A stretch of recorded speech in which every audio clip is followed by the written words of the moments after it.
Parthada, can you hear me?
So now, good morning, everybody.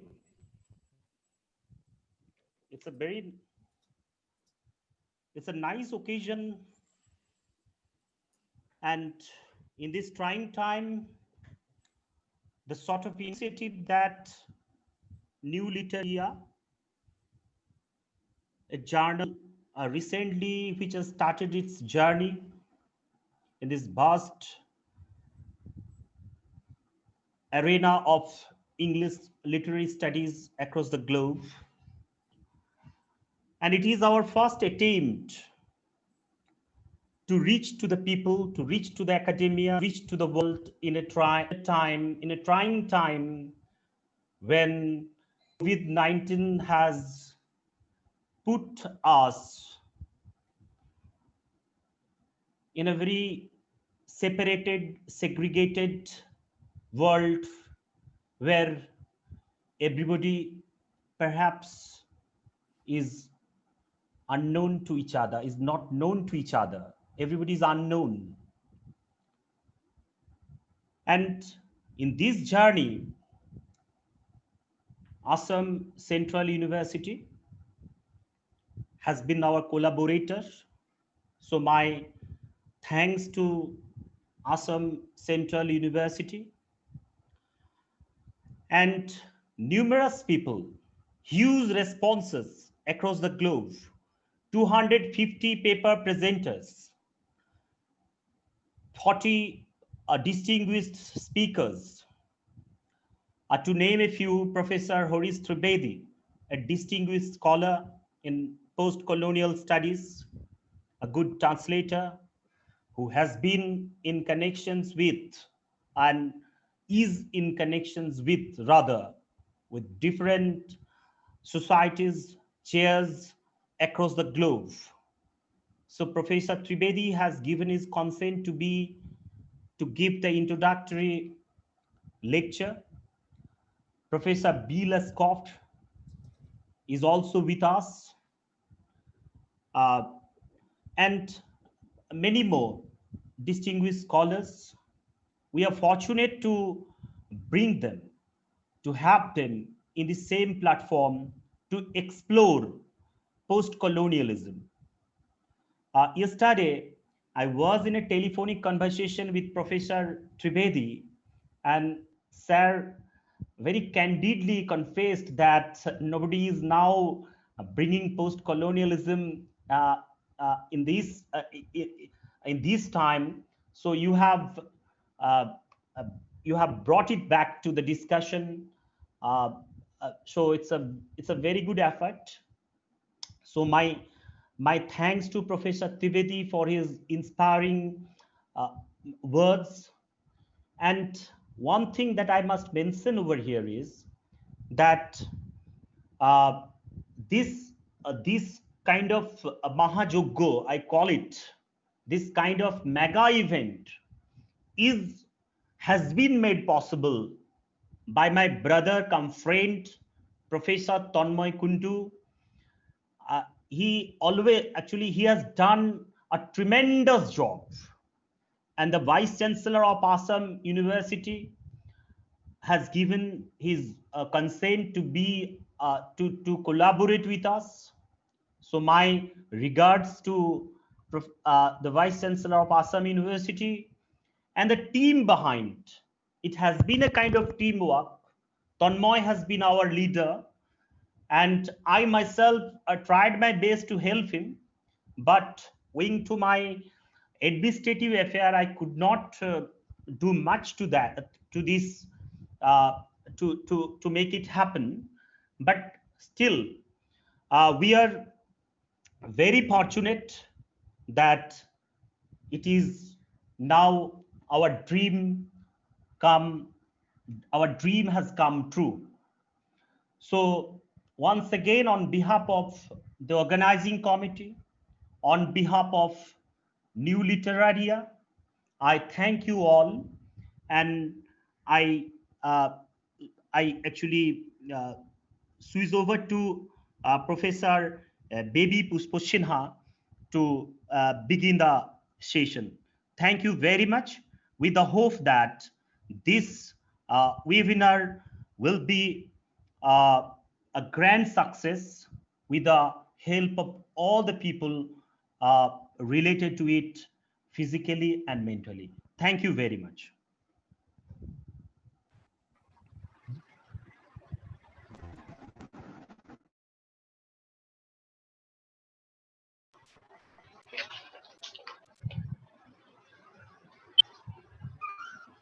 A very good morning to all of you present here. Am I audible, sir? Yes, ma'am. You are perfectly audible. You are perfectly audible. Sir, am I?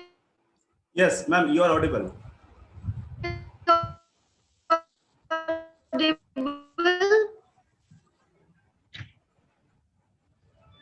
You are audible, ma'am.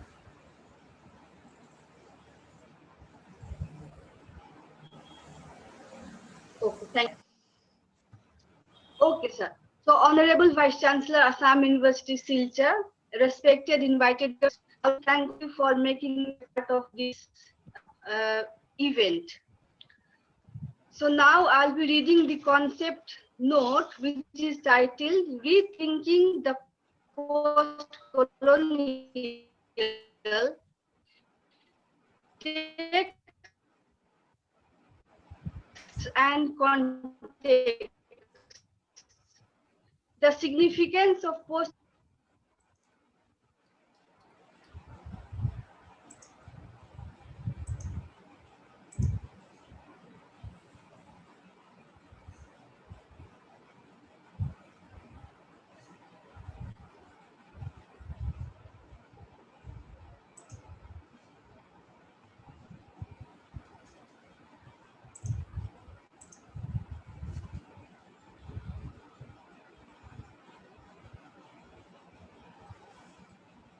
Sorry, sir, the network is really creating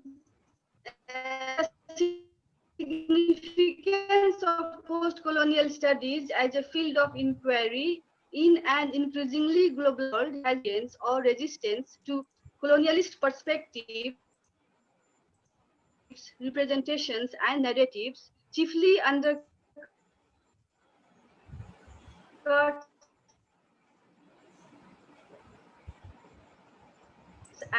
and overhauls post-colonial writings, and to mention here that the post-colonial writings are not circumscribed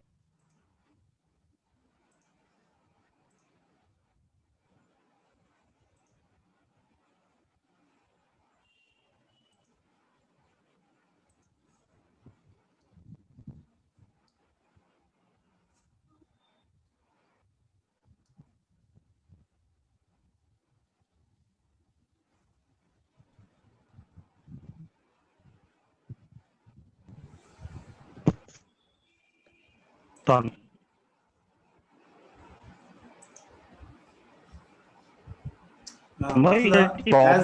As ma'am is facing technological glitches, so we can. Sir, am I audible? Yes, ma'am. You are audible. Sir, am I audible? Yes, yes, sir. Yes, ma'am. Am I audible, sir?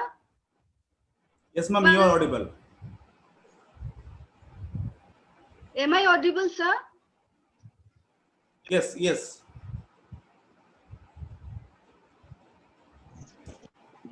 But sometimes it becomes disjoint, voice becomes.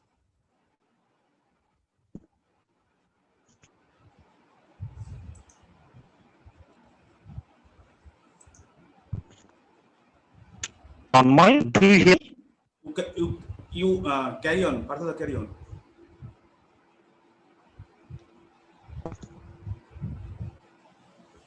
Partha, sir, you carry on. Now, invitation. Am I audible? So, invitation. I would like to request Professor Boris Am I audible? to tailor his introductory letter. Professor Trivedi need no introduction. He even introduced by himself. He has published numerous books, articles in different journals across the globe. His the name fame the English literary studies. He started a number of books and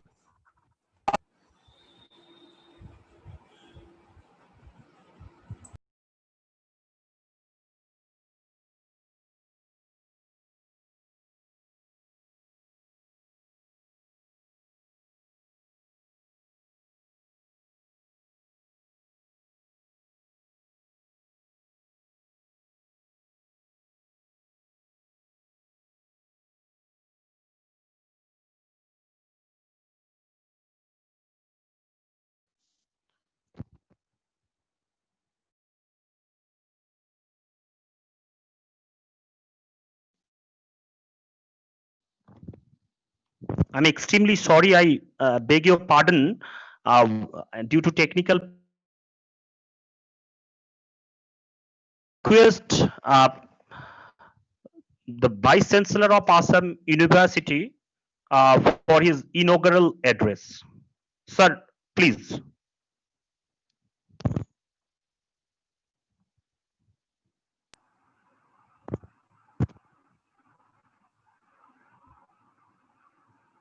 Namaskar. Good morning to everybody, and those who are in United States, very good evening. I am very much pleased that I have been invited by the joint organizer of Midnapur College, Autonomous College, Department of English, Mr. Tanmay Kundu, invited later to me, and the Department of English, Assam University, the HOD, Professor Sinha, and the Dean of the that school, Professor Das, and many others. I find the hosts there, Dr. Partha, and I find that it's a very interesting topic and many good speakers, very learned speaker are here to deliver. I see that there are pictures on the screen. Professor Bill, then Professor Bashavi, Professor Frank, Professor Robert, Professor Harish Trivedi, Professor Anand, Professor Gautam Bashu Thakur, Professor Shogato, Professor Shivaji. And there is so eminent speakers. It makes the FIDE conference will be very successful. And I see till now there are 125 participants joined, and many more will be joined. As it is reported in the beginning, about 200 plus papers are there. So good discussions will be there.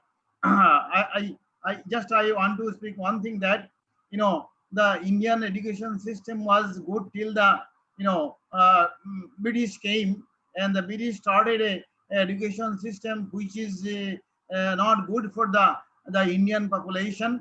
So they started the education for their gain, to make some babu, some clerk, and some accountant, and that lost our original what we have.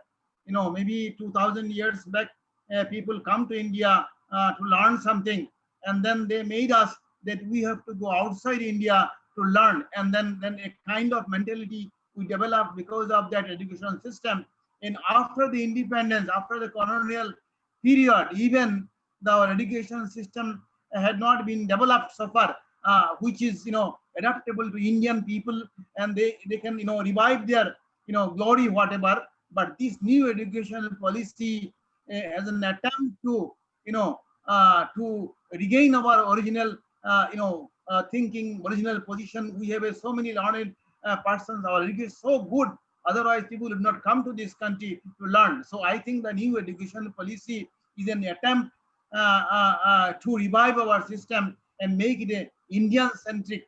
You can learn your own mother tongue. That is a very important thing if you learn. Now we are accustomed, like people like me, we are accustomed to speak in English because that is their mentality when they introduce that course, that we convert them a kind of slavery mentality that always be like that. So this new education policy definitely will lead to something new, and this type, I think this is such an important web, e-conference. You will be discussing this issue. I find that the post-colonial, so we have to know what is happening due to colonial period, what literatures have been developed, and what will be developing, and what type of books we require for that, and in different mother language also. Let us be a successful seminar. Once again, I thank all these learned people who will be sparing their time to make the others, specifically the young minds, the students and research scholars who will be learning, and make India to reach its goal of new education policy within 20 years. Once again, I have namaskar to you. Thank you. And Jai Hind. Let this seminar webinar be inaugurated, whatever it may be, and please make it a successful one. And maybe some good papers may be published in a proceedings. Then you can keep whatever is done, which documented. Otherwise, people will forget this and e-seminar or e-conference sometimes. But you have to bring out a good proceedings after doing some peer-reviewed papers. Thank you all. Jai Hind. So, thank Dr. you, Patel. sir. Thank you, Professor Dilip Chandra Nath, Vice Chancellor of Assam University, for his inspiring inaugural lecture. Thank you, sir. My regards to you. Thank you very much. Now, actually, due to certain technical problem, actually, I uttered Professor Horish Trivedi's name before this inaugural speech. So I'm extremely sorry for that. So now I'd like to introduce Professor Horish Trivedi to give introduction an introduction on this particular topic. So as I have told you earlier, Professor Horish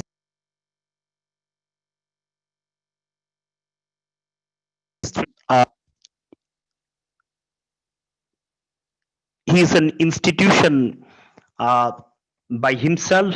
He has number of publications. He has chaired number of sessions across the globe, and we are very fortunate to have among us Professor Horish Trivedi. Sir, may I request to deliver your lecture. Thank you very much, sir.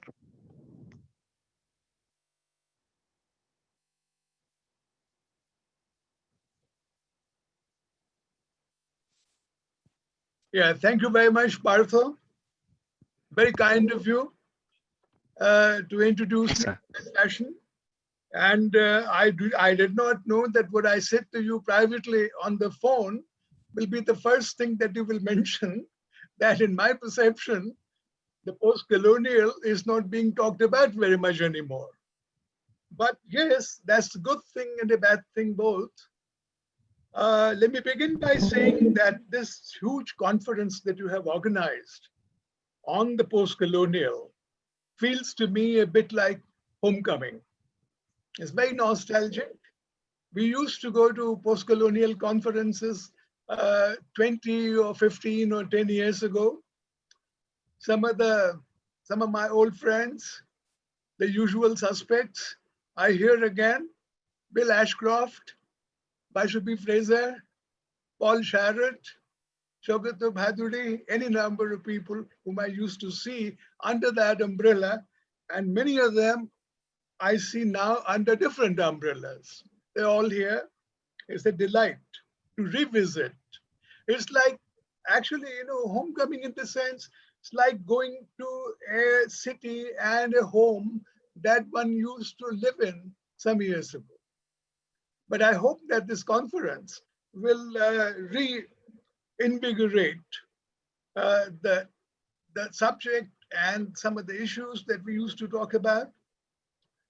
Let me begin with the timeline. I see that Bill is going to talk about post-colonial today, and Paul Sharrett is going to talk about the failure of success, the kind of thing that I just hinted at. I'm delighted, incidentally, that the Vice Chancellor struck a very strong post-colonial note with reference to the new education policy in India and how it emphasizes the use of local languages and tries to undo the long colonial heritage of ours, if heritage it is, in which we talk about the post-colonial only in English, even in India, and not in the local languages. Well, the timeline in the post-colonial is, people say it began with Edward Said's Orientalism. There is no evidence, there's no textual evidence. Edward Said climbed on to the bandwagon a little later when it got going anyhow. In the second edition, he mentions the word post-colonial. He had done this paid work. He had raised a plinth on which the discourse was built. Let me mention in particular the last thing that I read on the post-colonial. It was a couple of weeks ago. It's published in 2020, only a month or two ago. It is a long entry on post-colonialism in the Oxford Research Encyclopedia. As I said, published only recently. It's by Vijay Mishra, one of the great theorists and scholars of our field. And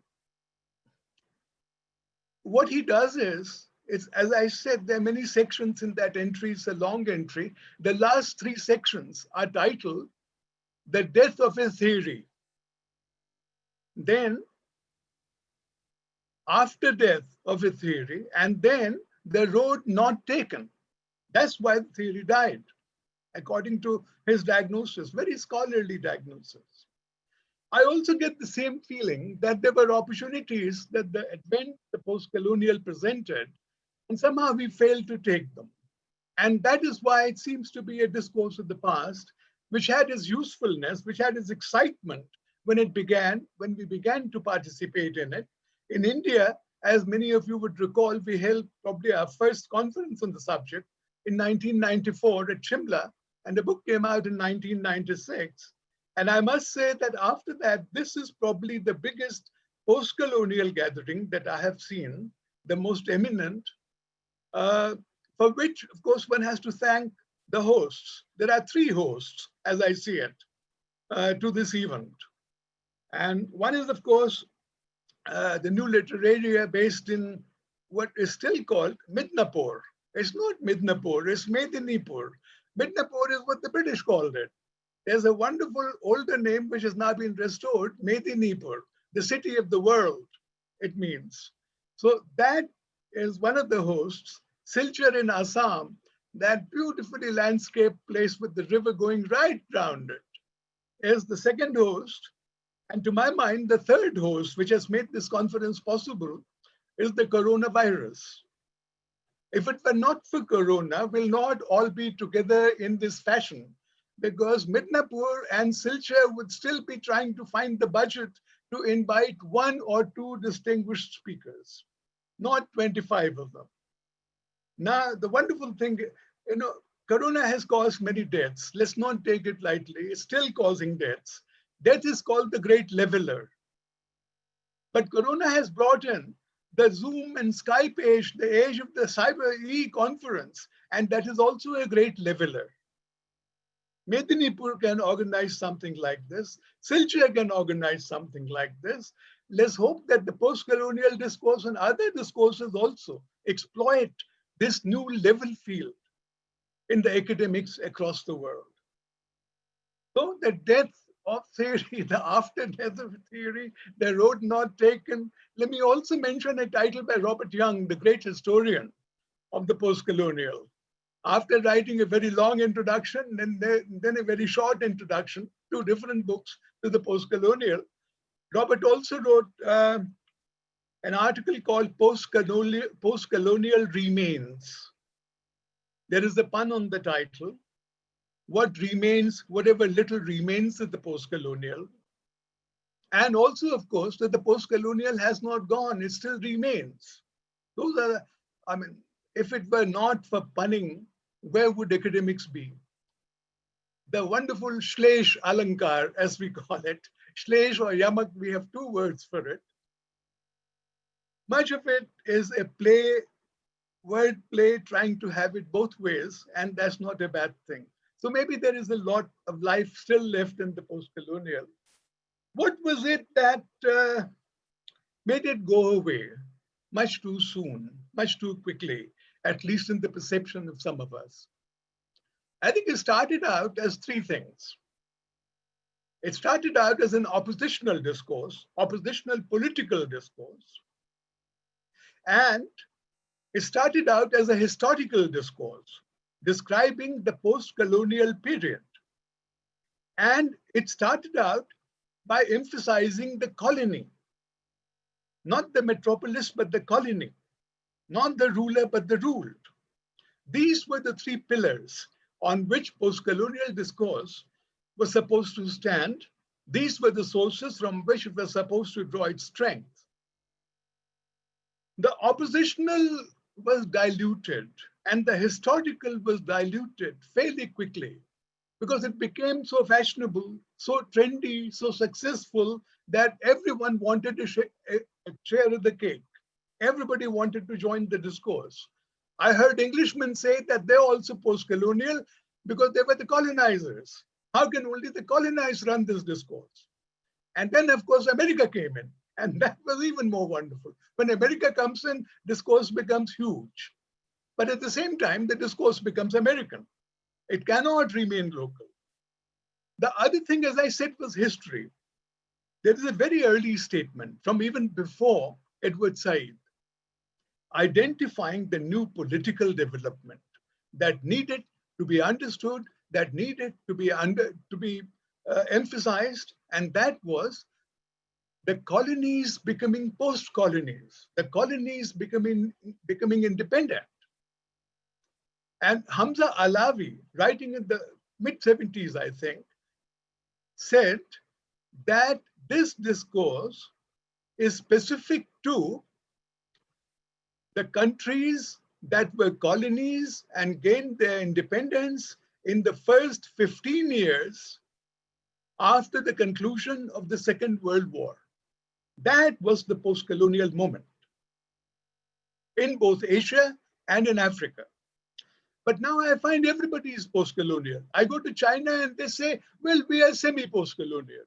The Japanese also say the same thing. And of course, the great center of the post-colonial is the USA, and next to the USA, Australia. Australia, of course, is both the colonizer and the colonized rolled into one. So they have their bread buttered on both sides.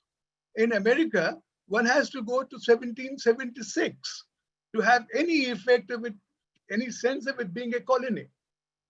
So these are some of the factors that came into play. One of the permanent gains of the post-colonial, I don't wish to sound cynical, but that is what has happened. In most American universities, now there is a post, now there is a job. That is a job in post-colonial literature and theory. And it has become, it's a great gain. Earlier there was nothing, it was better than nothing, but it has become a kind of a brown ghetto. People who are supposedly coming from the former colonies have an edge in being appointed to those, and then they're required to teach only literature emanating from the colonies.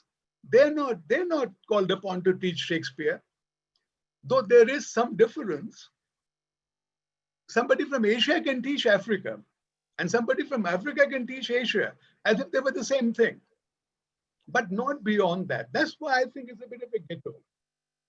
Time's up, Harish. Hang on, your turn will come. Hang on. Another thing that's happened is even the writers, the great, not only the theorists, the great post-colonial writers have also moved on to what is the new power play center of the world. Hungiwa Thiong'o, who was the most local writer of all the post-colonials, the one who actually left English to go and write in Gikuyu, he now teaches in California. Salman Rushdie has now only one dream, to become the great American novelist. He moved there around the year 2000. That's how the post-colonial location changed, oppositionality vanished, and historicity was diluted. To go back to what the Vice Chancellor was saying, making a lot, I mean, who are the Indian writers in the Indian languages who have been highlighted in post-colonial discourse? Not Tagore, not Premchand, not Subramanya Bharati. If anybody, only Mahashweta. And why Mahashweta? Not because her name is Mahashweta Devi, but because her name is Mahashweta Ishpi Bhag. Gayatri told me that when she comes to Bengal, her home state, her home ground, her name is pronounced as Ishpi Bhag. So if there were no Ishpi Bhag behind Mahashweta, even she would not be highlighted. But these are the gains and losses. These are the uneven degrees of development of post-colonial discourse. What we can now do through this conference, the newly stimulated interest in the subject probably is to try and see whether the post-colonial discourse can grow roots in the former colonies. Right now, it's an elite discourse. It's not an oppositional subaltern discourse. It's a discourse confined to the English language. Can we have a Bengali discourse in the post-colonial that will be autonomous? Can we have a Hindi discourse in the post-colonial that would be autonomous? It would, of course, interact with the discourse in English, but it would not be a copy. That, I think, is the new agenda for the post-colonial. And if we who are gathered here today can go forward and accomplish even a part of that, I think this would have been an extremely worthwhile and memorable occasion. Thank you very much.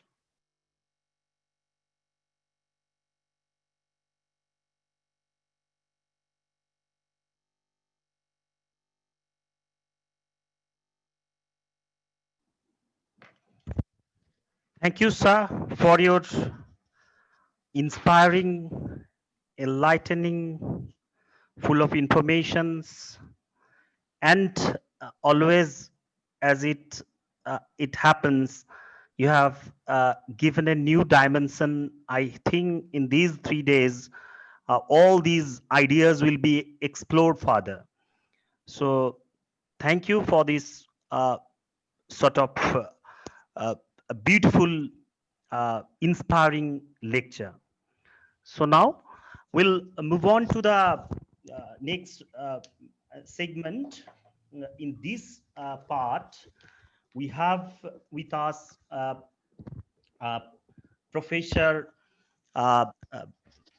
Basubhi Fraser, Professor of Edinburgh Napier University.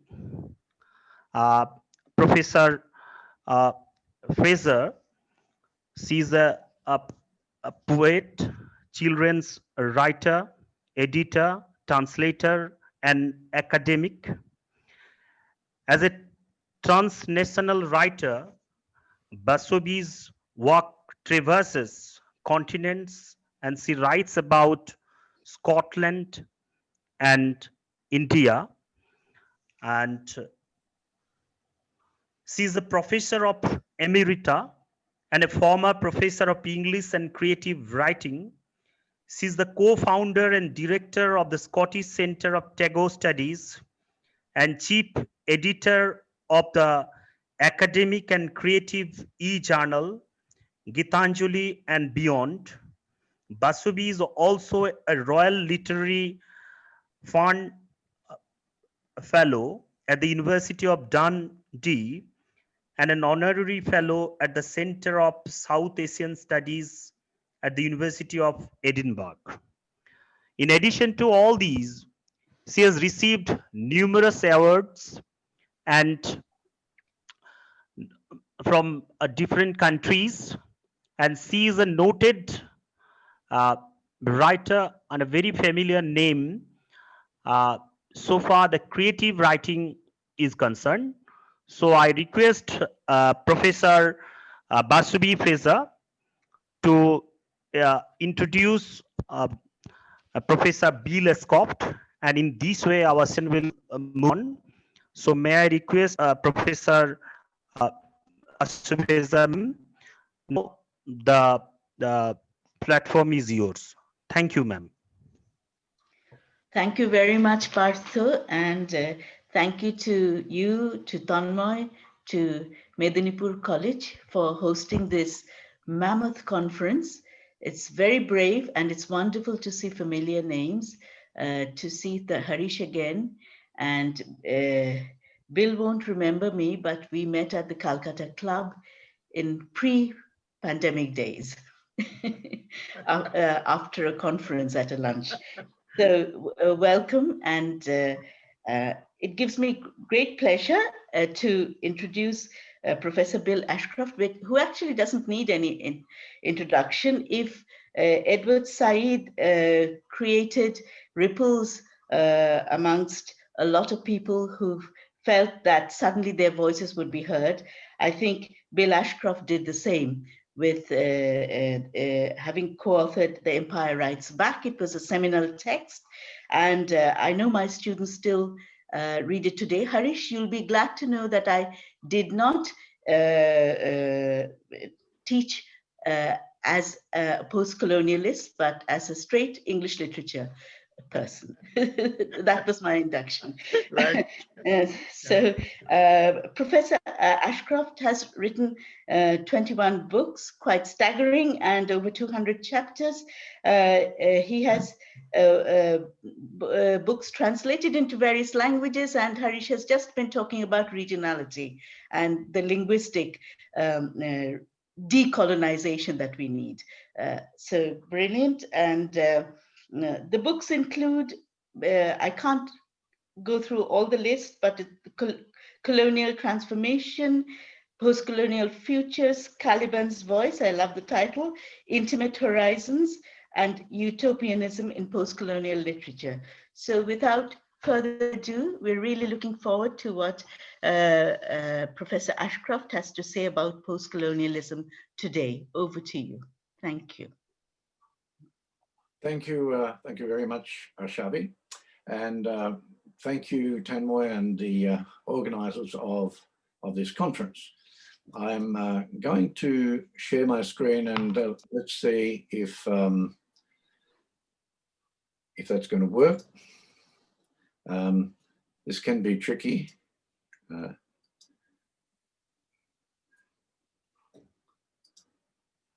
Okay, so I'm going to talk about post-colonialism today. Now, Tanmoy, if you could tell me, does that proceed to the next slide? Because sometimes this doesn't work. And so I want to talk now about what is post-colonial theory. And before I start, it's always good to see the person who's bagged post-colonialism for 30 years, trundled out as a post-colonialist in a conference like this. Harish Trivedi demonstrates that post-colonial theory is a convivial, democratic, critical democracy. So what is post-colonial theory? Well, it's that branch of contemporary theory that investigates and develops propositions about the cultural and political impact of European conquest upon colonized societies and the nature of those societies' responses. So there's two aspects to it. the first aspect, the investigation of the impact of European conquest, that's where Orientalism comes in. The nature of those societies' responses, that's where the Empire Writes Back comes in. And that's the nature of those responses are the things that particularly interest me.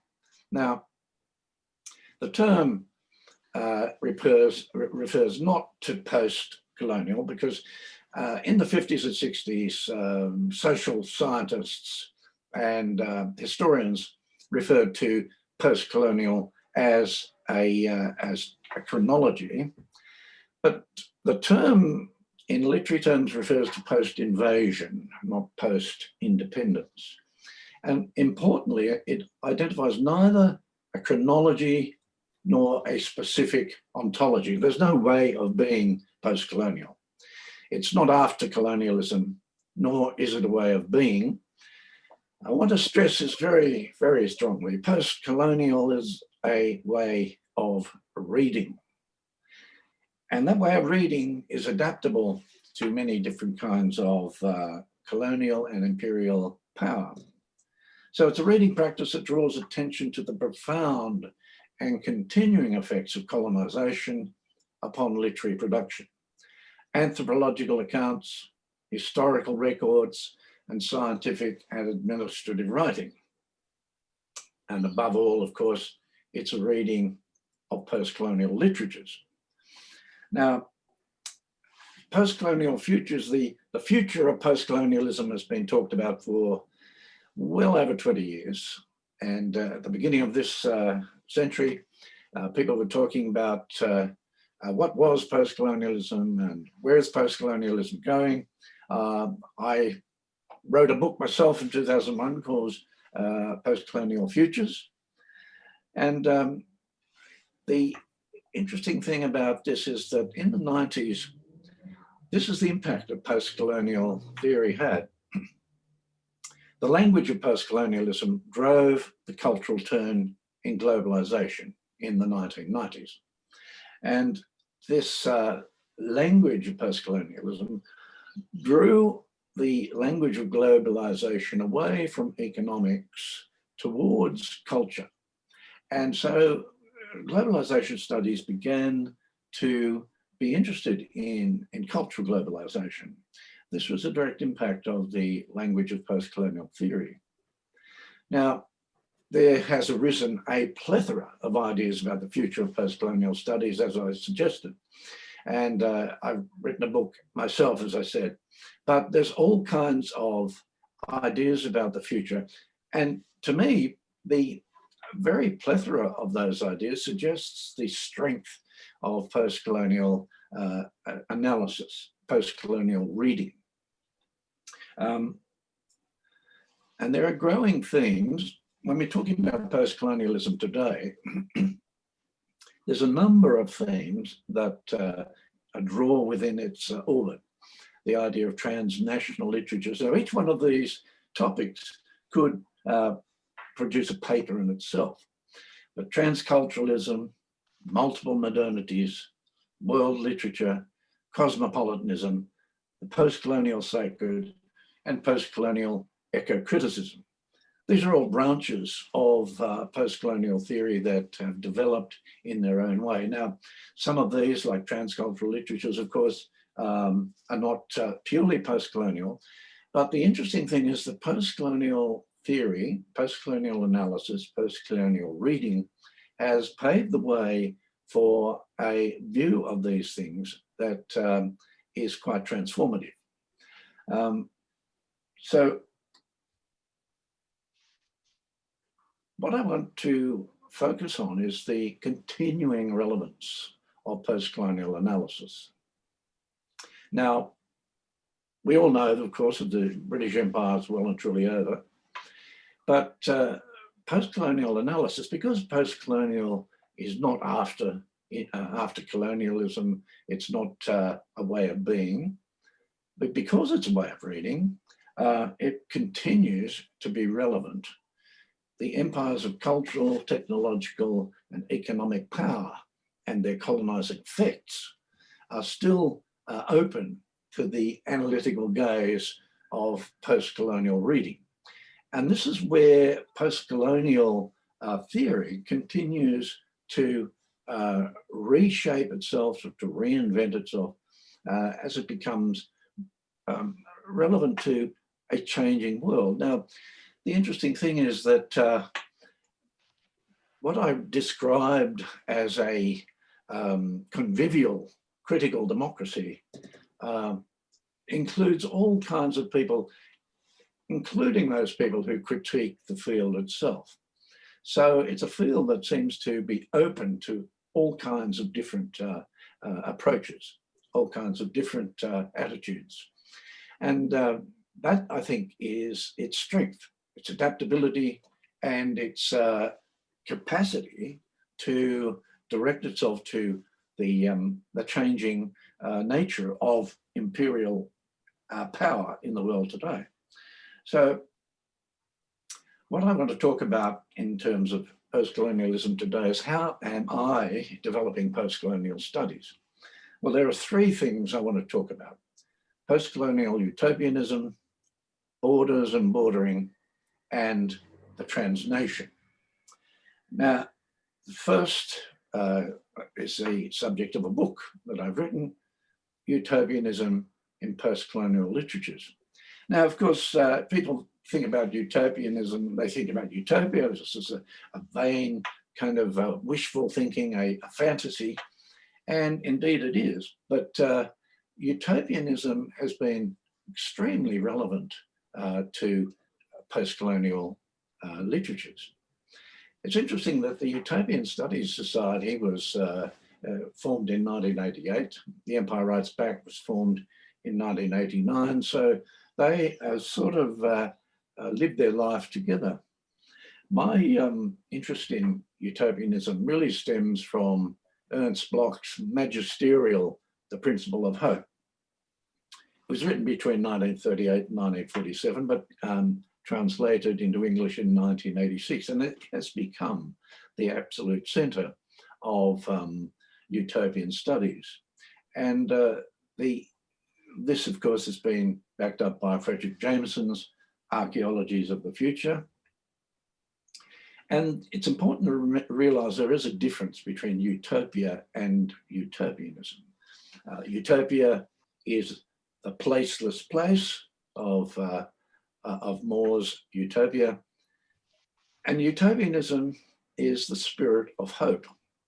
It's the difference between the representation of utopia and the anticipatory function of utopianism. Now, the reason, of course, that utopianism is significant in post-colonial writing is that it's about social dreaming. It's about a view of the possibility of a different kind of world, a different kind of society. As Levitas puts it, the desire for a better way of living expressed in the description of a different kind of society that makes possible that alternative way of life. And before I go into that, I just want to say that the idea of a post-colonial utopia is itself a fantasy. But utopianism is absolutely crucial, because without a view of the possibility of change, without hope for the future, resistance is impossible. Now, interestingly, the idea of a post-colonial utopia is quite ironic, because in More's Utopia, King Utopus invades the land, changes its name, civilizes the indigenous inhabitants, and cultivates the natural wasteland. You couldn't find a better description of the process of colonization than that. Invasion, name change, civilization, cultivation, and with that the division of land into property. These are the principles. So, of course, that suggests that the idea of a post-colonial utopia is quite ironic, given the origins of utopia itself.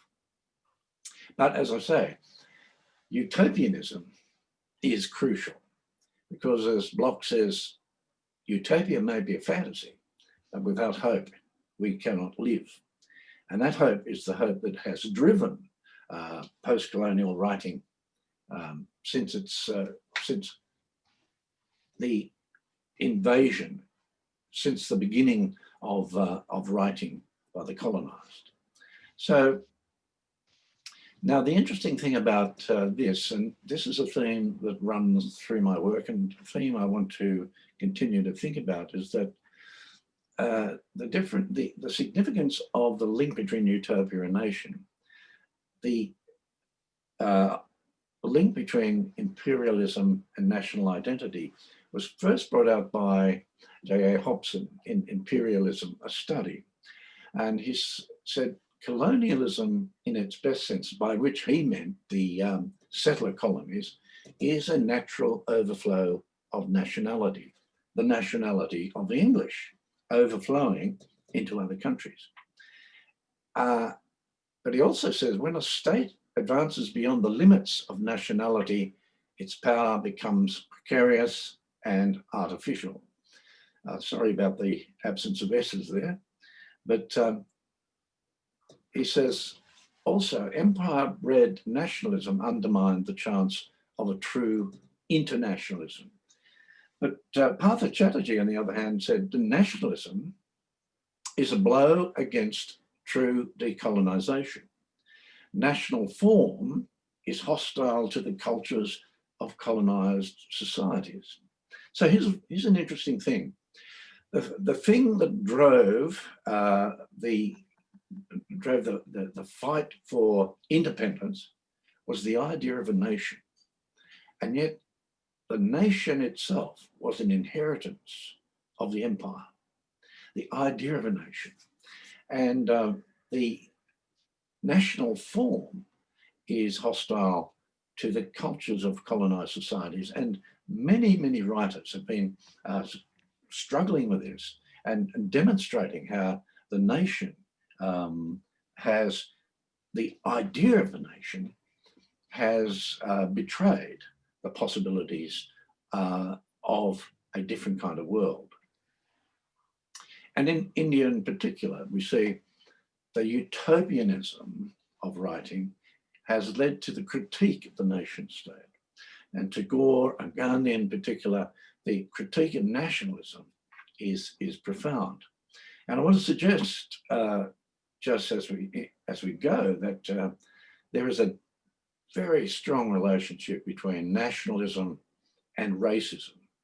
And that has encouraged post-colonial writers to be wary of the idea of nationalism, and particularly Tagore and Gandhi. So the idea of Heimat is focused in Ernst Bloch's notion of Heimat. Now, the importance of art and literature in imaging a different world is very, very key for Bloch. And why? Because the Vorschein, or anticipatory illumination, the revelation of the possibilities for rearranging social and political relations, produces Heimat. And what is Heimat? That is the home we've all sensed, but never experienced or known. It's Heimat as utopia that determines the truth content of a work of art. So you see how important this is to writers who are trying to envisage a different kind of world. A world freed from the shackles of empire, a world freed from the shackles of nation even. And Heimat, that home we've sensed, but never actually known. This is a tremendously important concept in Bloch and in the drive for a different kind of world. Now for Bloch, Heimat always lies beyond the border. And it's that concept that is quite critical in the world today. Borders and bordering. And let me ask, when thinking about this, it's hard for us to imagine a world without borders. What would the world look like without borders? How confused would it be? You know, borders have grown since the end of World War II. There were 7 border walls. When the Berlin Wall fell, there were 15 border walls. Today, there are 77 border walls of fences. The most notorious, of course, is that failed border wall between the US and Mexico. Because Donald Trump says, without a border, you can't have a nation, which is an interesting concept. If you're critical of the idea of nationalism and of nation, then perhaps you can be wary of the idea of borders, because borders are very, very significant in keeping people out. So what is a border? We naturally think a border is a thing around the edge of the nation, a fence around your property. But a border is not a thing, but a practice. And this is where it becomes very important for post-colonial reading, a post-colonial analysis. A border is not a thing, it's not a fence or a wall, it's a practice. And both a consequence and a production of power relationships. So borders are, in a sense, if you think about it, a continuation of the principle of control that underlies the empire. Now, also, here's a picture of a border, a wall set up by Israel to close off the West Bank. And here we have a picture of a scene through the wall. And it's a beautiful picture of possibility, a picture of what lies beyond the border. It's a distinctly post-colonial image that suggests the possibility of a different kind of world. So that's the way in which post-colonial writers approach the issue of borders. Borders are there for a very particular reason. You know, in Cavafy's Waiting for the Barbarians, which was the poem that Coetzee launched from to write his novel. Why this sudden restlessness and confusion? How serious people's faces have become. Why are the streets and squares emptying so rapidly? Everyone going home so lost in thought. Because night has fallen and the barbarians have not come. And some who have just returned from the border say, there are no barbarians any longer. Now what will become of us without barbarians? They were, those people, a kind of solution. It's a very interesting poem which shows us the importance of the other, of the barbarian, the one beyond the border, for helping us to understand who we are. Now, both India and Australia have a particular focus on borders, and Australia is particularly harsh in keeping people out of those borders. Now there's a state of exception that is what the state puts refugees and asylum seekers into, which I won't talk about at the moment.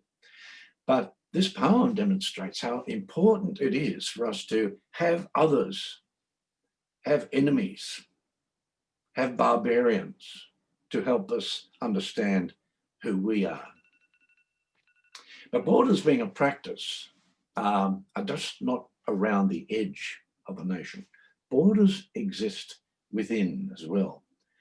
And the boundary of the state, says Mitchell, never marks a real exterior. It is a line drawn internally within the network of institutional mechanisms through which a certain social and political order is maintained. And Simonson, he suggests there are 8 borders or boundary markers as criteria for national membership. National ancestry, being of the national religion, birth on the country's soil, having lived in the country for most of one's life, language skills, respect for one's country's laws and institutions, having host national citizenship, and feeling as part of the nation. Now, what is interesting about these categories is that they operate as borders. They operate as borders between those who fulfill these requirements and those who don't. And these are borders that operate within. They are practices that separate people from others, national others. And this is the idea of borders that came, in a sense, with imperial invasion. Certainly, that's true in the settler colonies. These borders are not simply the borders around property or the borders around the nation. They are practices that go within the state. And so for a literature, these borders are extremely important. Rushdie says, good writing assumes a frontierless nation. Writers who serve frontiers have become border guards, and in our deepest nations, we are frontier crossing beings. We know this by the stories we tell ourselves, for we are storytelling animals. It's a very, very interesting essay, that one. If you step across this line, as a writer, you are breaking a certain kind of expectation, a certain kind of rule. And Coetzee says, the only creatures with a part of their existence in the unknown, in the future, like a shadow before them, are human beings, trying to continually to catch up with that moving shadow to inhabit the image of their hope. Now, what this says, of course, Coetzee brings in two issues here: the idea of the utopian possibility and the border that we cast around ourselves. We have the vision of a different existence, but that lies beyond the border. Now, that brings in the next way in which I want to see post-colonial studies moving. When we see these borders as practices, as moving within as well as around, we can introduce the concept of the transnation. Now, the transnation is not necessarily the transnational, it's the fluid migrating outside of the state that begins within the nation. A way of talking about subjects who circulate around the bordering practices of the state. So you see the way in which post-colonial reading can adapt the approach to empire to an approach to different forms of political power. And Deleuze and Guattari introduced the idea of smooth and striated space. Striated space is the strict warp and woof of cloth. It's the way in which governments and ruling powers divide up society. But the transnation is a smooth space. It operates in and around those striated structures. Scott suggests that something called infrapolitics, which is very germane to what I'm talking about in transnation, the undramatic, everyday and mundane acts of quiet evasion, slowdowns, false compliance, feigned ignorance and sabotage carried out by factory workers that, when performed by many, change or alter a landscape of power. So the transnation can be insurgent in this way, but it's not necessarily. The transnation is threatening to the operation of power because the state, like the empire, can't control its subjects completely. So this is the way in which post-colonial reading can be seen to be moving, that we don't have the classic empire, British Empire and classic geographical colonialism. There are only three geographical colonialists in the world today: China, Indonesia, and Israel. But we do have a tremendously flourishing example of borders within or bordering practices of control of national citizens and national states. So these are ways in which I want to see post-colonialism moving. The creative spirit is the ultimate border crosser.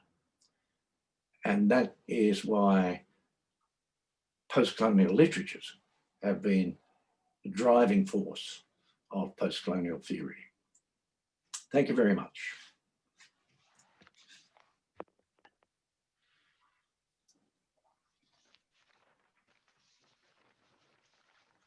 Well, thank you very much, Bill. That was absolutely inspiring, because you do show that this whole cabal has a future where, with hope, where we can continue dreaming and utopianism stands, and art and literature can take that forward, and academia need not be pushed aside, but lead the debate.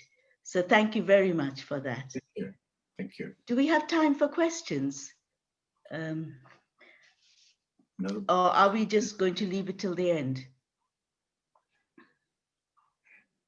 Up to you and ma'am, Bill, sir. So it's up to you and sir. If you want Well, to maybe 2 questions, but they better be brief because we are beyond the time. Yes. While we're waiting, I just want to say something Ben Okri has said, and that is, writers and literature is the dream machine of the human race. We are, the writers are the dream machines. Thank you. That's a brilliant line. So, ma'am, could you please check the chat box? The questions are there. One Right. or 2 questions. Yes, I will.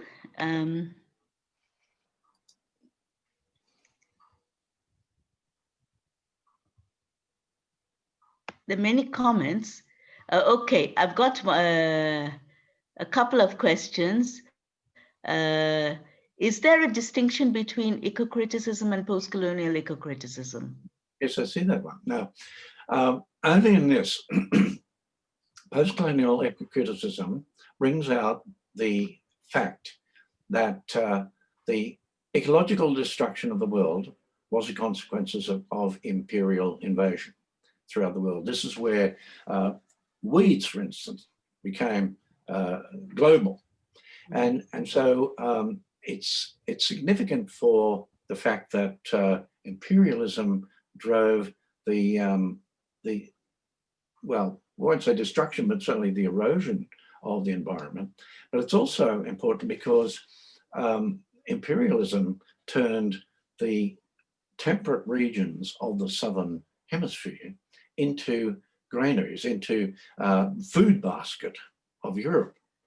And when they did that, when they turned it into the food basket, making monocultural, they in fact destroyed the rich kind of nature of the natural habitat. And so there's a number of ways in which post-colonial eco-criticism is directed at the imperial origins of some of these destructive forces. I think we can take one more question. Well, someone's asking something about geographical colonialism. Yeah, exactly. I was looking at that, and I think that also encapsulates China, Indonesia, and Israel. That's you right. mentioned. Well, it's a very simple concept. It's there's different kinds of colonialism in the world today, economic and technological, but there's only 3 old-fashioned geographical occupants of someone else's territory. Indonesia occupies West Papua, China occupies Tibet and Xinjiang, and Israel occupies Palestine, of course. So that's really all it means. And the point about saying that is that there are many, many more forms of colonization going on in the world today. And that raises the significance and value of post-colonial reading. Mm-hmm. There are many more questions. I'll just read one more out. And post-colonialism stood on the ground of defying They versus there's a versus us. The new kind of post-colonialism, according to you, should be based on a smooth transnationalism. Does it go against the basic grain of post-colonialism? No, I think you misunderstood. I think you misunderstood. I think so. Because this questioner, Christian, misunderstood the term smooth. Because when first use the term smooth, it's not smooth as we understand it. It's just it operates around, and so in a sense, it's created. It's created. It's insurgent. It opposes the strict structures of the state, and so it circulates around it. So that's the way in which the, let's say, oppositional, transformative nature of post-colonial reading continues in the transnation. Mm-hmm. I think we have to stop there because there are several questions, and I'm sure Partho Babu and Tanmoy can redirect these questions to Professor Ashcroft, and maybe we can have a session later on where these can be answered. Yes, is that all right? Well, thank you. As you can see, it's been very stimulating. The questions tell you that. So thank you once again. And I hope everyone will join me to thank Professor Bill Ashcroft for rethinking the future of postcolonialism. Thank you. And its validity. Thank you. So now I invite Professor Sougata Kumar Nath, Assistant Professor of English, Assam University, to deliver the vote of thanks. And before that, one announcement, that is that Professor Basubi Fraser has taken all the trouble because it is dawn there. I know maybe 5:30 around or so. So I request you to be in this session because you have another more session that is from 11:35. So I request you to be with us. So now, Professor Sougata Kumar Nath for delivering the vote of thanks. Thank you. Good morning, everyone. This is Dr. Sougata Kumar Nath, faculty member in the Department of English at Assam University, Silchar. I, on behalf of the organizing committee of the International Conference on Rethinking the Post-Colonial Texts and Contexts, jointly organized by New Literaria, an international journal of interdisciplinary studies in humanities, and the Department of English, Assam University, Silchar, would like to express our heartfelt thanks and gratitude to Professor Dilip Chandra Nath, Honorable Vice Chancellor of Assam University, for inaugurating the conference. I would like to put on record that Professor Nath immediately approved of the proposal for the conference. We are indeed thankful to you, sir, for your kind guidance throughout.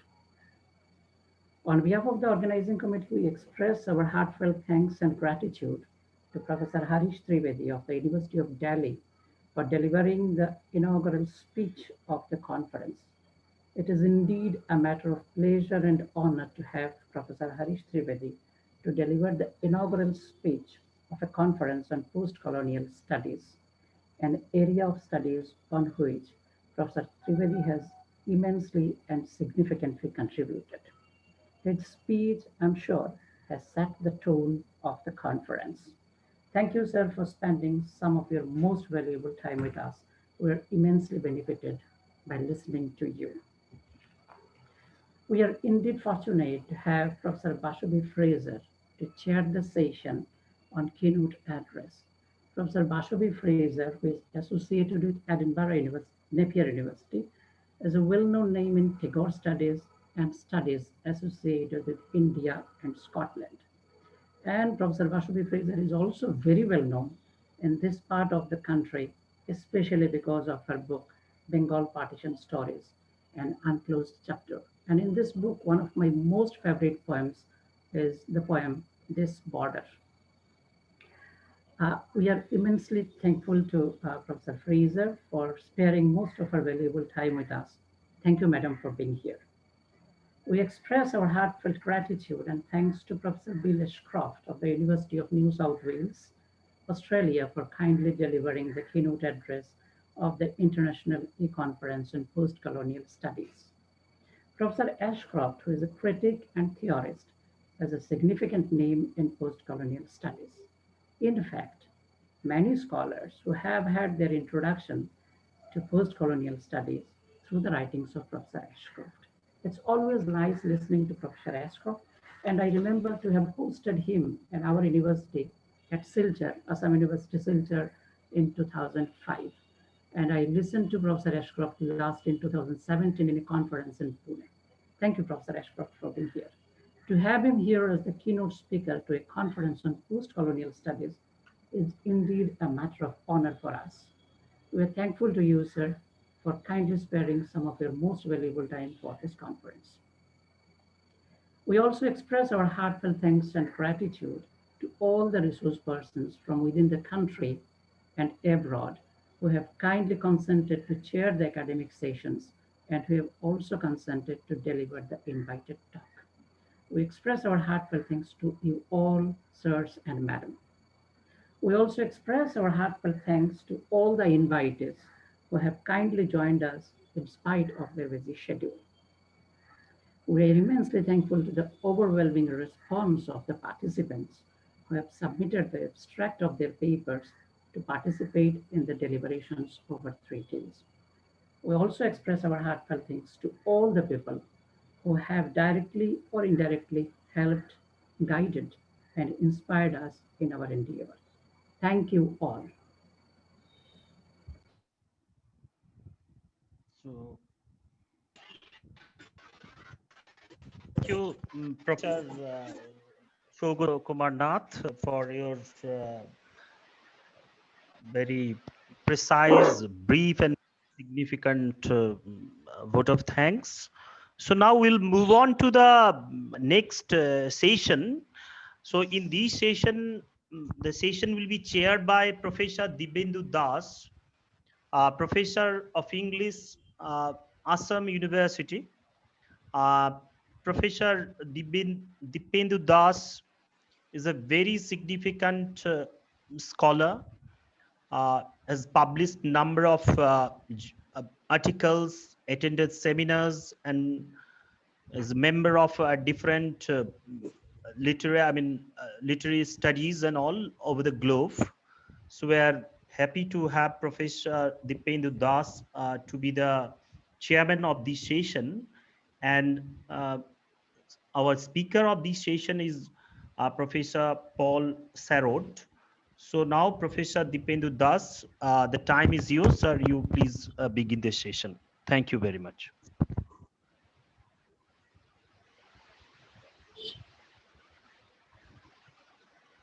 Hello. Namaskar. Good morning, everybody. Dr. Paul Sarod, Professor, University of Wollongong, Australia, the resource person of this station, the other resource persons, and the dear participants. I welcome you all to this academic session. Now, you see, for the past 2 decades, both the term and the field of post-colonialism have been subjected to thorough and extensive critical inquiry from the perspectives of literary, political, and religious studies. Theorists take views about this field of study from an optimistic point of view. Post-colonial theory is a means of defiance by which any exploitative and discriminative practices, regardless of time and space, can be challenged. By contrast, the pessimistic view regards post-colonial theory as ambiguous, ironic, and superstitious. Like all other post-Marx terms, post-colonialism has caused no end of debate among its protagonists and antagonists.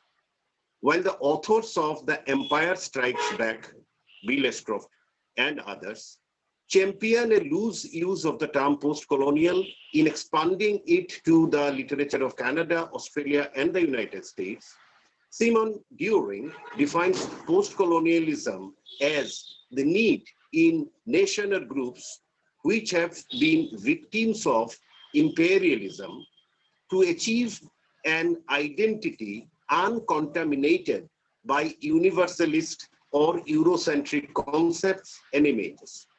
However, critics like Linda Hachian, Gayatri Spivak, and Homi Bhabha are unmistakably skeptical of the possibility of an uncontaminated or indigenous post-colonial theory. In a globalized world, which is marked by overwhelming presence of the global capital, a rapid formation of new world order, and the rise of new imperialist forces, a rethinking of post-coloniality has become necessary. Whether or not one would like to go as far as Gayatri Spivak, who recently denounced post-colonialism as just totally bogus, it is nevertheless clear that we are dealing with what is both a difficult and contested term. In this context, the title of the talk, The Failure or Success, Post-Colonial Analysis and its Spread, to be delivered by Professor Paul Sherrard, University of Wollongong, Australia, seems very interesting. Professor Paul Sherrard had joined in the university in 1987 as a lecturer in English, beginning a 27-year career with the university that culminated in his appointment as associate professor in 2000 and senior fellow in 2014. He shaped research, teaching, and administration through a number of executive roles, including head of the department, head of postgraduate studies, and associate dean research, and through his considered contributions to numerous committees of faculty and university level. As a researcher, Professor Paul's body of work is extensive and authoritative. He has authored 3 books on Indian English fiction, 67 book chapters, and 71 journal articles, and co-edited countless other written works. Professor Paul is internationally renowned for his research in the field of English literature and for his great impact on the development of the discipline in the university and also in Australia and abroad. A world-leading expert in post-colonial theory study and writing, he was at the forefront of developing post-colonial studies in Australia. He has dedicated his academic life to creating courses to nurture and showcase the work of post-colonial writers and critiques, building an intellectually rigorous and world-class program and championing strong linkages between research and teaching. He has no small part influencing the university's global reputation for excellence in the field. Though he retired from the University of Wollongong in mid-2014, he continues to research and write, and to champion the university's reputation and extend external engagement. Professor Paul Sherrard's contribution to the strength and reputation of the English literature discipline at the university and to the international body of scholarship in the field, it is extraordinary. His legacy is rich and lasting, spanning a diversity of intellectual cultures, societies, and geographical regions. It's a privilege on my part and pleasure to present Professor Paul Sherrard and chair a session where he delivers his talk. So I invite Professor Paul Sherrard, please. Thank you very much. I hope you can hear me. This is my my inaugural trial with Zoom, so just wave if you can't hear me. But thank you, Professor Duff. Yes, sir. Yes, good. Thank you for your kind introduction. And it's also a great privilege to be invited to this conference, and a great pleasure to catch up with some very old friends, perhaps in both senses of the word, Harish being one of them, but also I noticed some other friends from around Bengal whom I have had the pleasure of knowing much more recently. This talk is really a talk rather than a fully learned paper, such as my friend Prof. Ashcroft has just delivered. And I take up the idea of contexts because I'm speaking very much from my own context of both Australia and literary studies, but I will, I hope, make some points which connect beyond that. My starting point is some recent attacks on post-colonial studies, largely from within Australia and from the US and to some extent the UK as well. Professor Duss just mentioned Gayatri Spivak, which is a bit of a surprise, but she's one of many voices, most of them coming from an entirely different perspective, I think. So just recently in Australia, using the pretext of reviewing a book by Helen Pluckrose and James Lindsay, Cynical Critical Theories, How Universities Made Everything About Race, Gender and Identity, the erstwhile editor of Australia's national newspaper, Paul Kelly, laments what he says is the dismantling of universal liberalism based on respect for each person, regardless of identity. Identity politics, or what he labels social justice theory, are taken as hostile to the liberal humanist ideal. And all the fields of scholarly analysis spinning off from post-colonial / postmodern critique result in religiously adopted orthodoxies that run counter to science and reason and turn against the benefits of progress and modernity. In the same paper, which happens to be owned by the Murdoch Press, that also condones Trumpist nonsense on Fox TV in America, reports, quote, campaigns to decolonize history, philosophy and literature curriculums have morphed from demands that neglected perspectives to be included into, quote, the drive to decolonize everything from hair to English literature curricula, to tear down paintings and smash statues and erase history, end of quote. The book argues for a return to classical liberalism that encourages differences of opinion while acknowledging that racism, sexism and discrimination against minorities and serious problems must be analysed through what they call serious scholarship rather than sophistry.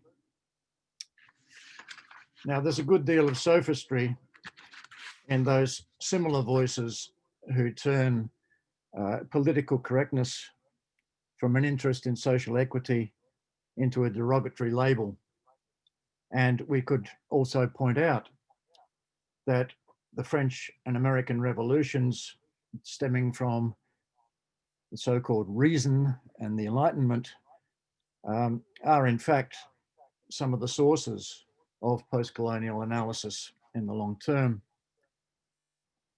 But there's one point where I do perhaps agree with some of these detractors of post-colonial analysis, and that is the point around proliferation. It's not a new idea. It's one that's been argued about by adherents of the decolonizing project themselves. It is the worry that a simple binary model of power differentials both opens up everything to inspection and simultaneously reduces everything to a level of banality. Now, a theory is, in essence, universalist, in trying to get to the fundamental principles of some system that account for all instances of relevant patterns and phenomena.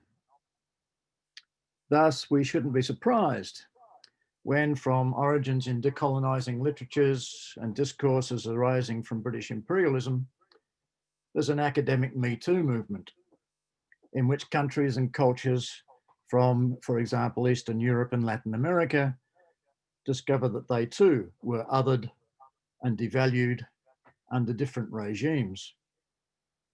Such breadth of application can have the virtue of showing up differences which help clarify the nature of each particular instance. But misused, it can result, or it can reduce everything, to repetitions of victimhood and to familiar patterns of colonialist culture, such that we learn nothing really new. Now, apart from the geographic spread of post-colonial theory, there's the intellectual spread from one or two disciplines, let's say literature and politics, out to history, geography, anthropology, archaeology, the visual arts, media studies, even economics and mathematics, and now also to epidemiology in discussions of the disproportionate effects of COVID-19 on underprivileged minorities. Now, on the one hand, this is a testament to the validity of the general model that inspects the workings of cultural politics and the dynamics of creating and maintaining power differentials, and exposing the blind spots in the practices and assumptions of each discipline. On the other hand, translations from one discipline to another can destroy particular insights and cogency of the original critical model, and can reduce analysis to simplistic binaries and critical cliches.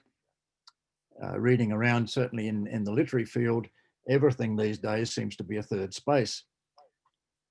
And people start reciting the terminology of the theory as a stand-in for genuine liberatory practice and a realistic awareness of what can be done within each disciplinary space. At a practical level within academe, the expansive influence of post-colonial studies is a success story. But at the same time, its dissemination blurs its visibility in the curriculum. Certainly in my own experience, results in the reduction, it results in the reduction of qualified post-colonial scholars and on the range of literatures they teach in departments of English, at least in the current situation in Australia. As we've seen too, the proliferation of post-colonial analysis can be seen as a threat to conservatives and any group whose unquestioned privilege is opened up to critique. One aspect of the backlash against decolonizing scholarship is the place of nation and political uses of nationalism. It was okay for post-colonial studies to flourish while they were largely confined to opening up the Eurocentric or Anglocentric literary canon, and while they were promoting the independence of far-off countries of little economic and political clout.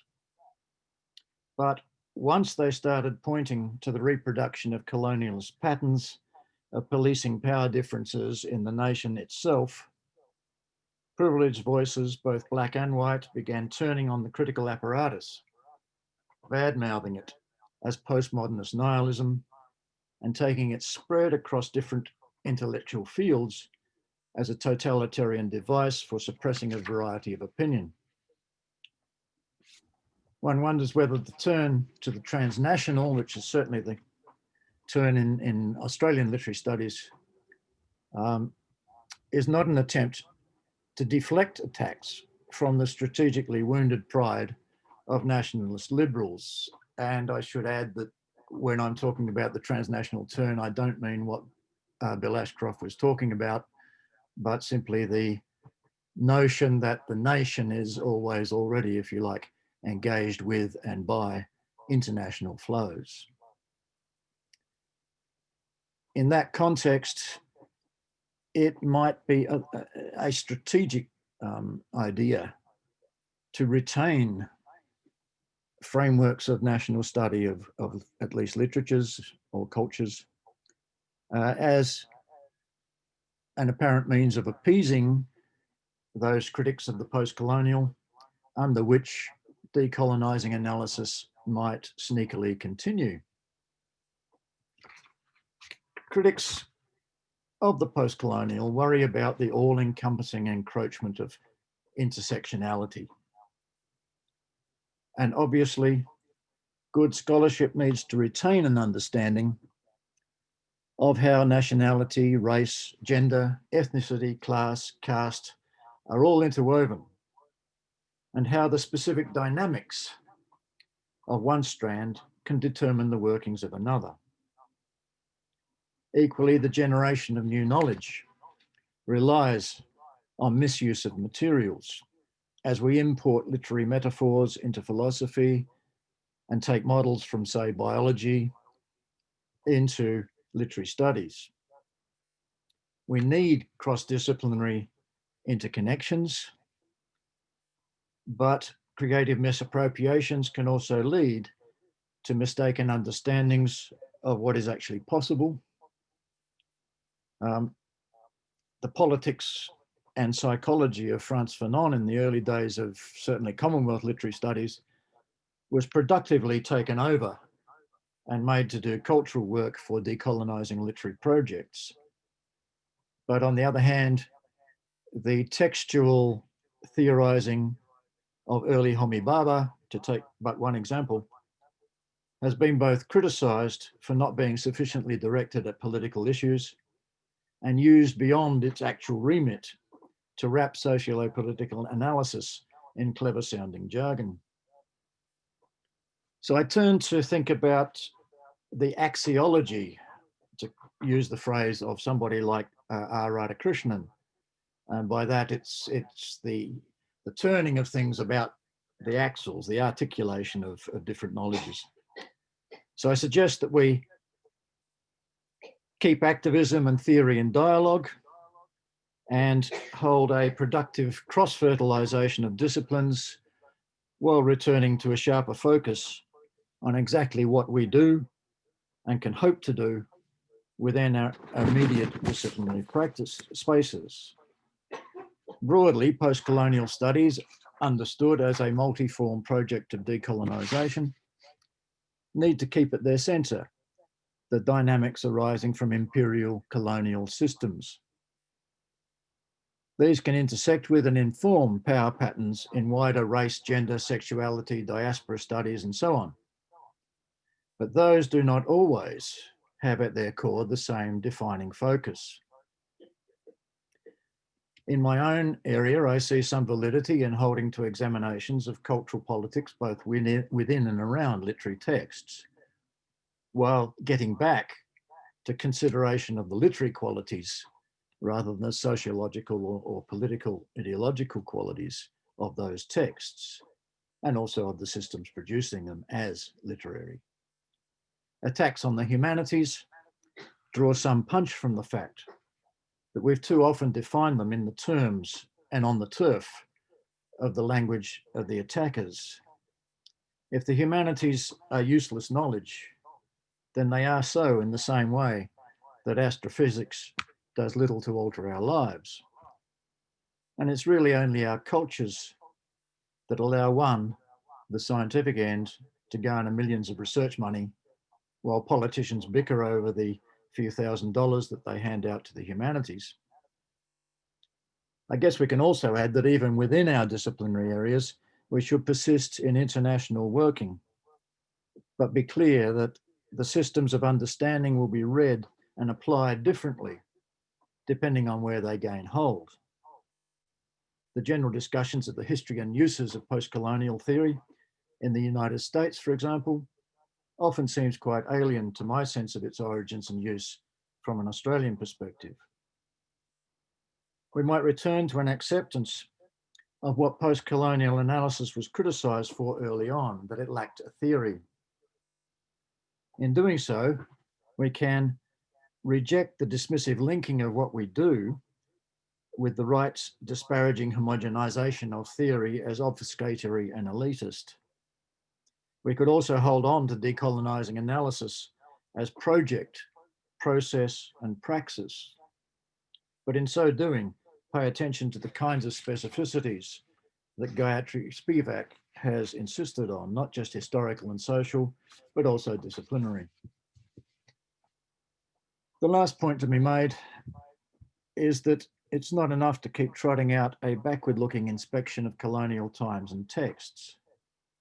It's certainly comforting for the scholar to be able to look at a text and say, see, I told you so. It was colonialist, it's racist, it's sexist, etc. But we also need to stick with the uncomfortable project of post-colonial analysis, and that is to dismantle, in the sense of both exposing and disassembling, the inequalities that continue to challenge us and the world. Bill Ashcroft mentioned a few of these: Han imperialism in Tibet and Xinjiang province, for example, the Israeli occupation of Palestinian territory, and so on.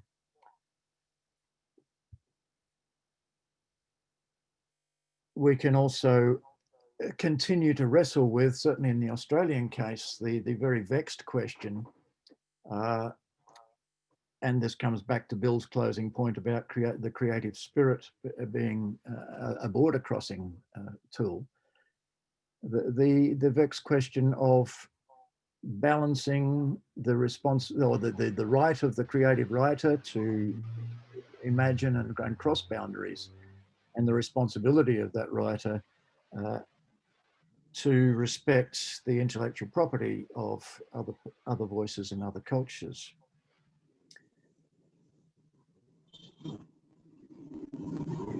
In the end, of course, we are still faced with the broader frame of where I started from, and that is the ongoing imperialism of neoliberal capitalism and its aggressive nationalist exponents. And I'll leave it there, and perhaps there can be some discussion. Thank you very much.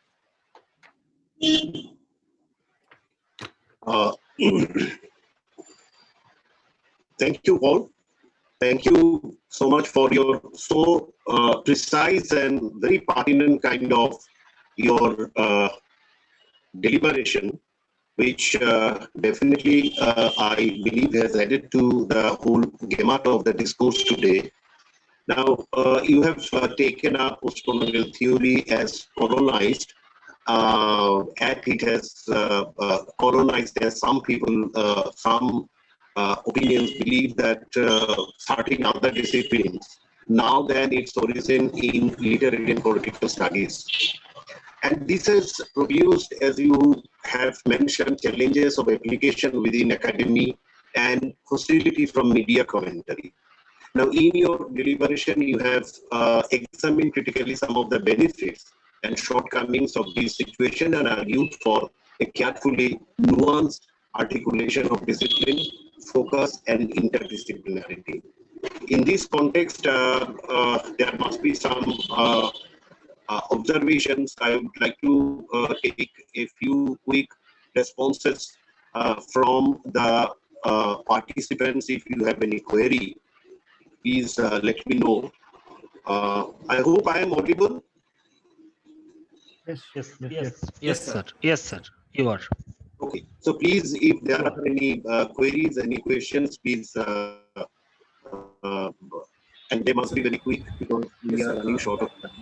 Could you please look into the chat box so we can bring the questions from there?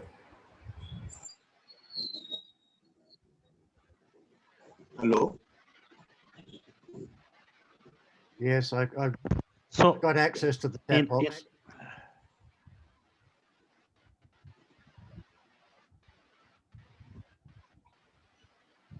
There's a question coming in now. Yes. Yeah. One question is coming up. Let's see.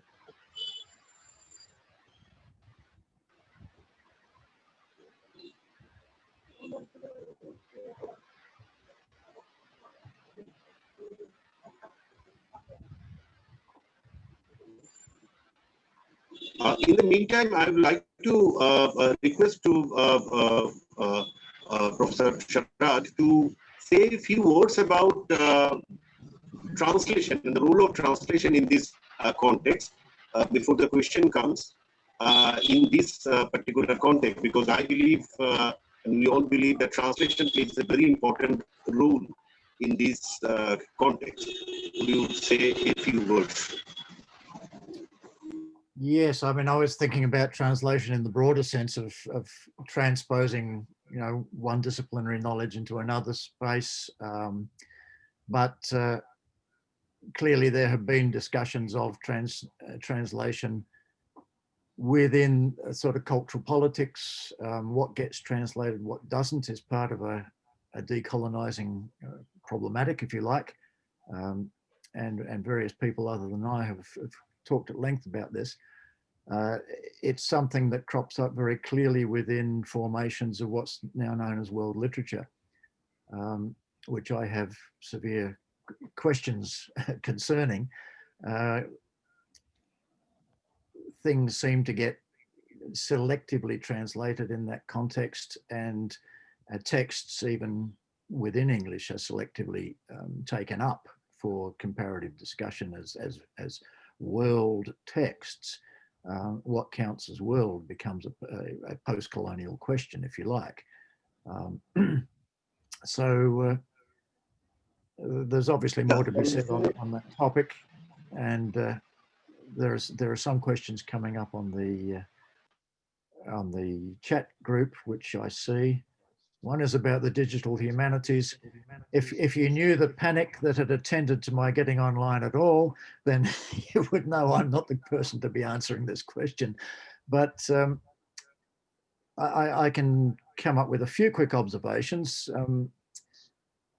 Again, the post-colonial does intersect with the digital humanities in the sense that, certainly in my experience of working with an Australian literature even, librarians often say, you know, everything is now online, there is free access to all, but not everything gets digitized. It is often quite a deal easier to get to traditional canonical texts, or certainly first world texts, than to journals, for example, of studies in a particular region of what used to be Commonwealth literature, or the third world, or whatever you like to call it. So a bit like world literature, there's a sort of cultural politics in the selection of materials for being digitized.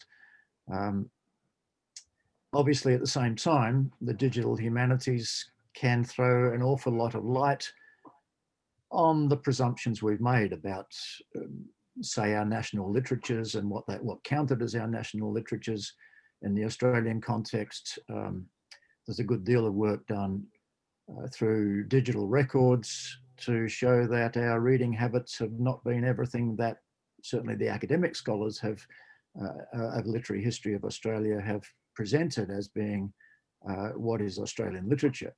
It's been much broader than that, and often much more international than just the national space. So again, there's a lot to be said about that, and we should perhaps move on to something else. I'm looking at the list here.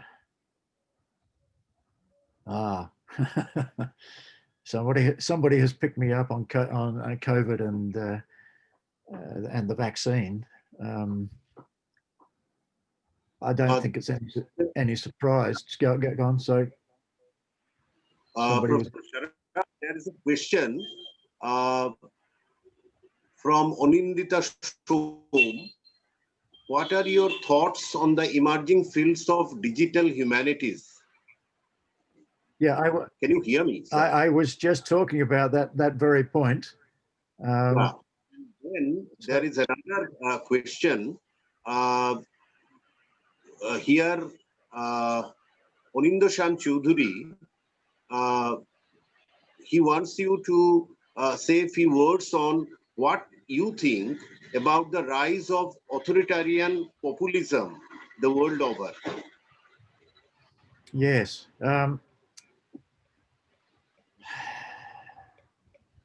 I think a lot of this comes to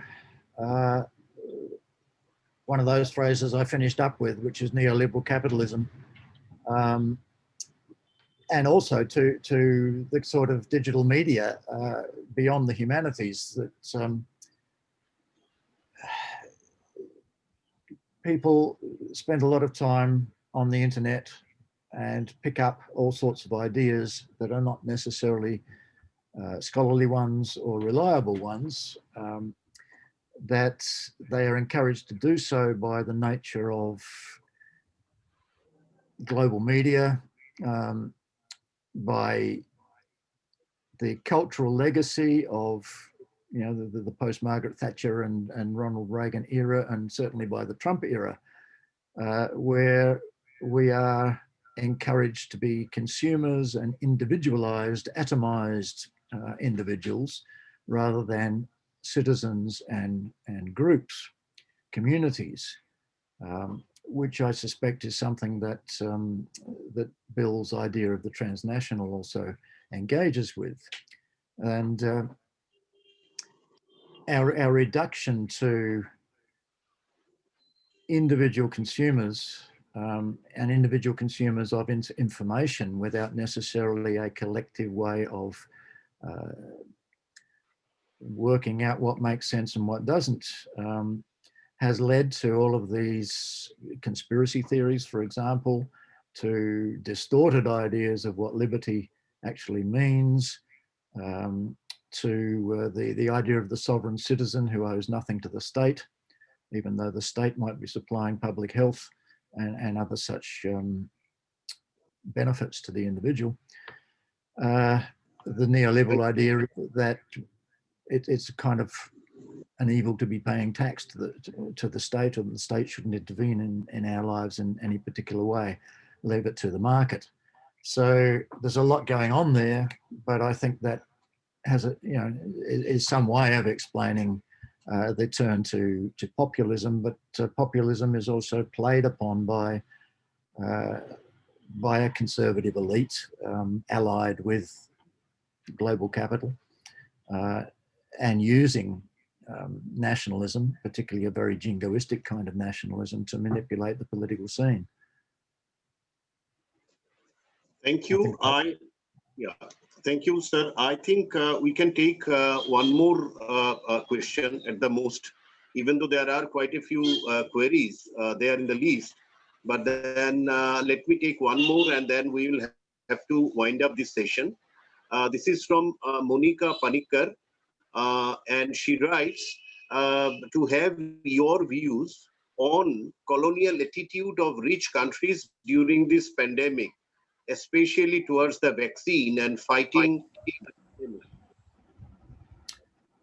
Yeah, I did mention this, and certainly there are people in Australia in the scientific community talking about the nationalism of who gets to be the first, if you like, to produce a vaccine. Certainly Trump is playing this off against China as a political game.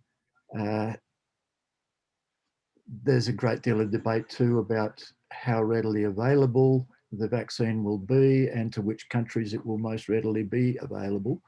So the idea of decolonization policy and practice does come into that. Certainly in most cases, I know the intent is that the vaccine will be widely available, but even in discussions, there's a sort of post-colonial filtering that happens, so that in Australia, for example, everybody talks fixatedly about what's coming out of Oxford and perhaps disparages what's being done in Russia, but they very rarely mention what's being done in India.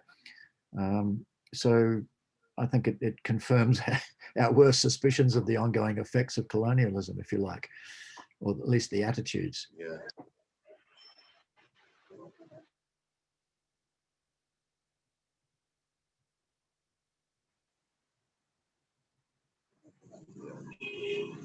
So thank you so much, Professor Paul Sharad, thank you for delivering so wonderful talk. And now we will have to wind up. And thank you so much and namaskar. And now we go back to Partho Sarathy Mandal. Thank you, Partho Sarathy, for giving us me the chance to chair the session, and Professor Pal Sharad. Thank you so much. Thank you very much, Professor Dibendu Das and Professor Paul Sarod. Actually, I remember that I met Professor Sarod there in Bakura Christian College. He was talking on about Australian diaspora and all. So it is again a kind of sweet memory reconstructed, or rather kind of looking back into the past, and this memory comes alive. So now we'll move on to the next session. And in this session, we have with us as a chairperson of the session, Professor Bashobi Fraser. And as a speaker, we have Professor Ananda Prakash of Delhi University and Professor Shogoto Bhaduri. So I request Professor Fraser to begin the session. Thank you, ma'am. I hope you are with us.